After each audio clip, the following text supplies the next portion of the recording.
Hello! In this video, we will be talking about light and shadow.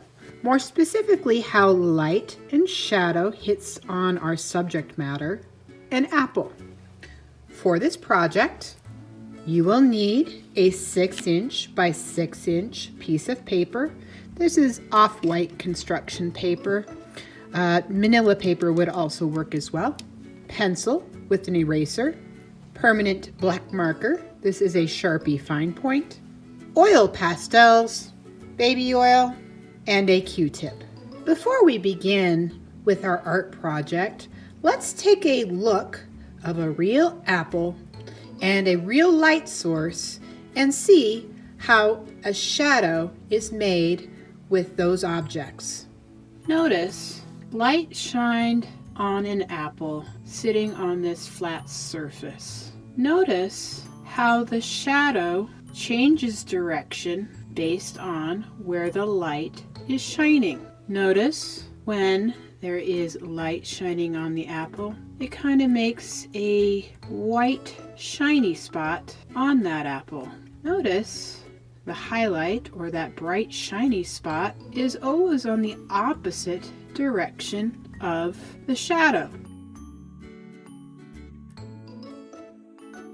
I can also change the direction of the apple, and that stem starts to cast a shadow. Observe that white highlight on the apple and how it's on the opposite side. That highlight is opposite of the shadow. We will begin our composition with pencil. That way, if there's any errors, I can erase them and correct them. I will first draw my apple shape. Something to keep in mind is that my apple shape is large enough and occupies most of the space on my paper. Notice at the top of my apple shape, I left a tiny opening at the top. This is to allow for my stem. It's almost like a heart shape, except there's an extra kind of little bump here at the bottom. I now can draw my stem. That stem neatly fit into that opening. I will now create the divot shape of where that stem kind of pops out of. My apple is a good size. It takes up a good portion of my paper. I can now create a surface that my apple is sitting on. A line to the right, a line to the left. I did not draw the line inside my apple. These lines are about the same distance away from the bottom of the paper and is about halfway between the top and the bottom of my apple. I now can move on to the next step. My next step is tracing over my lines with Sharpie. Just verifying that I've done everything correctly. This line over here to the left goes all the way to the edge of the paper. This one to the right. My apple is a good size. My stem's a good size. I may begin.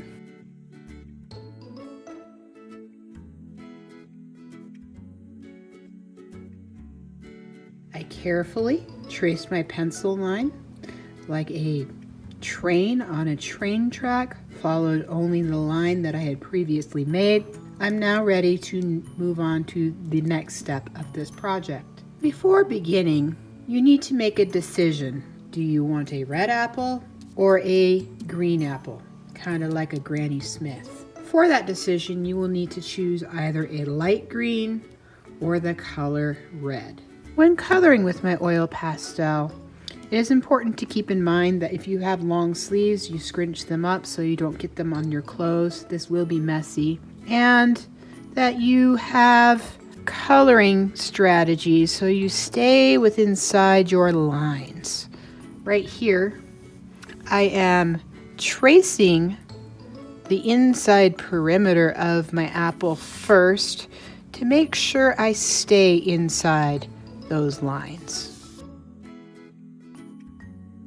Once I have the space outlined, I can go ahead and fill in the rest of the area with inside the apple. Careful not to press too hard with your oil pastel. You can let a little bit of paper show through. You don't want scribbly strokes. You want them to be smooth. But go ahead and press pretty lightly with your oil pastel. My apple is reasonably filled in. I will now use brown for my stem. I still didn't press too hard with my oil pastel. I now have a decision to make. What color am I going to put in this upper background of my paper? I will not be selecting a color for down below, but I do need to select a color that's going to complement my apple. I would like to go ahead and caution you that using lighter colors may not work the best.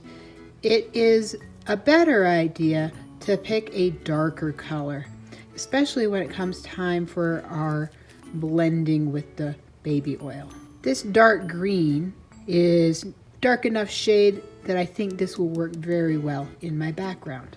Again, please trace around your apple to avoid coloring inside your apple, tracing that perimeter. That will help you stay inside the lines.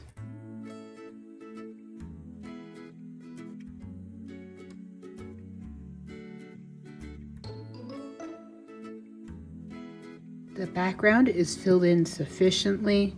I didn't leave any gaps along the edges. This is complete enough for me to move on to my next step. In my next step, I will be using a black oil pastel. I will be placing my shadowy edge along the right-hand side of my apple, and it will be drifting a little bit towards the right below my apple. I will not be putting the highlight on my apple just yet. Pressing pretty lightly with my black oil pastel, I'm imagining my stem is casting a bit of a shadow. Not pressing very hard with my oil pastel. I'm very softly going left to right with my stroke. And fill along the line there, trying not to get the black onto my background. So my shadow, pressed really pretty lightly. It's only on the right hand side of my apple. I now can go ahead and put in my shadow down below. It begins with the full width of the base of my apple. So I start it from this bottom end to this bottom end, and then I'm drifting over here to the right. Pressed really lightly with that black oil pastel. I am now ready to move on to my next step. In this step, I will be using my Q-tip and my baby oil. One end of my Q-tip will be used for the background and my stem. The other end of my Q-tip will be used for my apple and my shadow. Dip into the oil and start blending side to side. Only get more baby oil on your Q-tip when it stops to blend and you've run out of oil.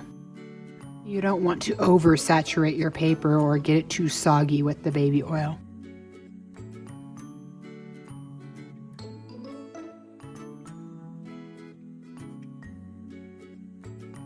Now that my background's done, I can move on to my stem.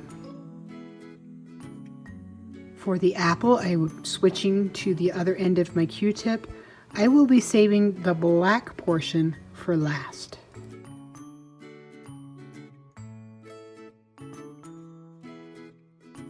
My strokes with the Q-tip are consistent. I'm always going left to right, side to side.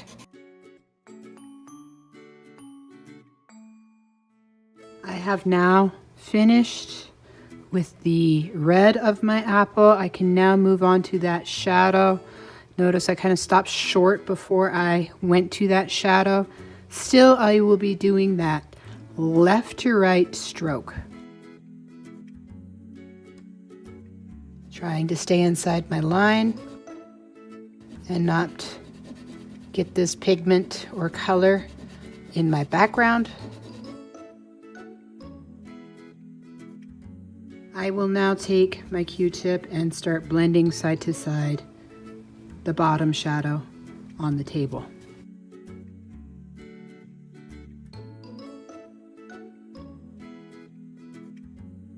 I am now done with the baby oil portion of my composition. It is now time for me to go in with my white oil pastel and give a bit of highlight on my apple.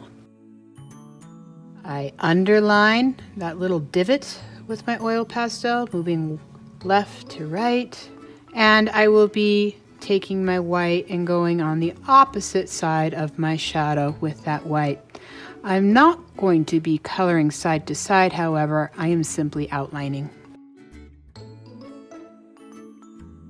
You also have the option of taking your white, same side, left-hand side of your stem, give a highlight to your stem. My composition is now complete. Thank you for watching.